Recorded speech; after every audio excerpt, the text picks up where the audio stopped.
Hola a ustedes, hermanos y hermanas queridos. Nosotros continuamos con la serie de mensajes de Hebreos 11. Continuamos viendo la columna de nube para fortalecernos en fe en Dios. Esta vez vamos a leer el versículo 28 sobre Moisés. Está escrito: por la fe celebró la Pascua y la aspersión de la sangre para que el que destruía a los primogénitos no los tocase a ellos. Aquí se nos está escrito que Moisés creyó en Dios cuando él le dijo: ve y manda al pueblo de Israel qué hacer hacia la plaga 10, la de los primogénitos. Él les dijo tomar el cordero de Pesaj, tomarlo el día 10 del primer mes Nisan a las casas y el 14 entre las dos tardes inmolarlo. Nosotros vemos el paralelismo de todo esto a Jesús, el Mesías, que entró a Jerusalén exactamente el día 10 de ese mismo mes de Nisan, que todos lo llamaron cuando él bajaba del monte de los olivos, entra a Jerusalén, y toda la multitud gritaban: Hosana al hijo de David, y bajaban hojas de palmas y las dejaban sobre el camino. Y Jesús entró a Jerusalén cabalgando sobre un asno, sobre un pollino, hijo de asna, así como Zacarías el profeta profetizó sobre él. Todo esto ya ocurrió. No quiere decir que el Mesías entrará cabalgando sobre un asno. Él ya entró hace 2000 años. Este paralelismo del Cordero de Pesaj a Jesús: él entró el día 10, fue crucificado el 14, exactamente como el Cordero de Pesaj fue inmolado en el 14, y Jesús expiró en la cruz exactamente a las 3 de la tarde, que es el inicio de las horas entre las dos tardes, entre las 3 y 6, las últimas 3 horas del día. Esas son las horas de entre las dos tardes, cuando el sol empieza a esconderse, y exactamente como ocurrió con el Cordero de Pesaj 3500 años antes, así ocurrió con Jesús hace 2000 años. Quiere decir que hubo una diferencia de alrededor 1500 años entre la sombra de esta fiesta que se concretó de forma profética en la historia de Jesús.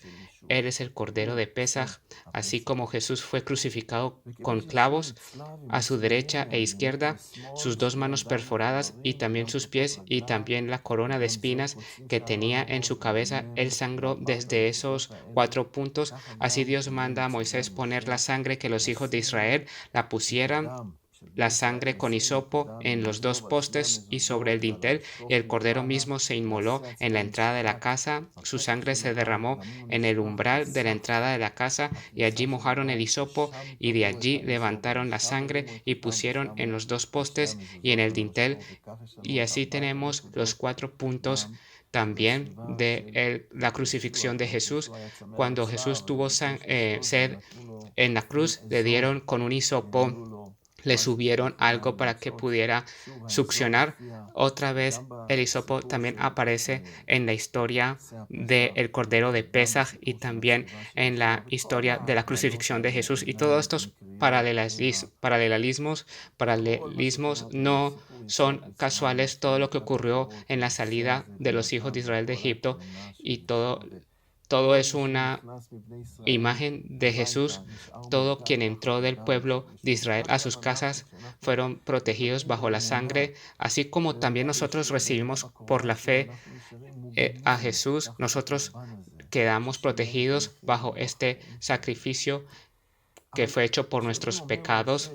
Pero cuando Jesús le dice a Moisés hacer todo esto, y que iba a hacer pasar un ángel de muerte para matar a todos los primogénitos de Egipto, se necesitaba fe para eso, porque en cada una de estas plagas Moisés tenía que haber tenido fe, y también esta vez.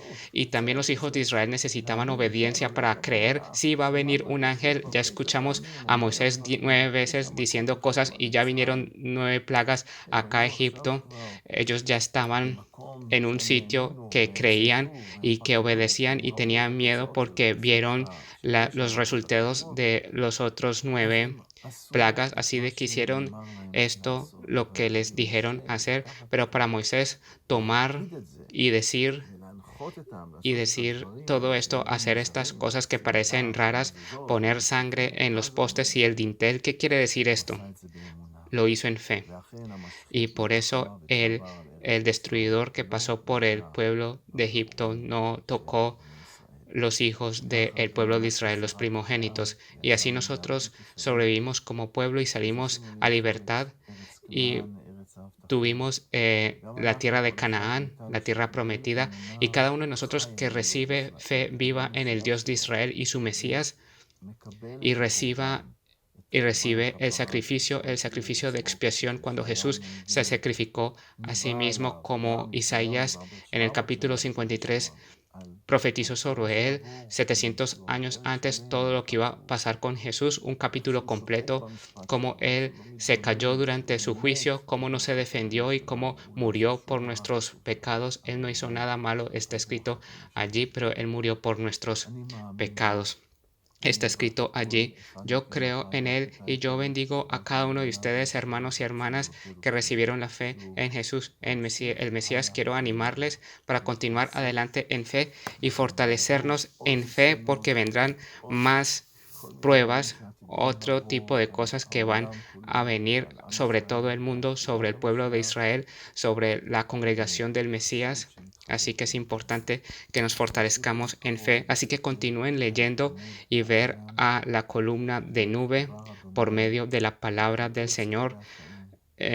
Lean las historias y continúen caminando detrás de nuestro Mesías, detrás de nuestro Rey. Shalom.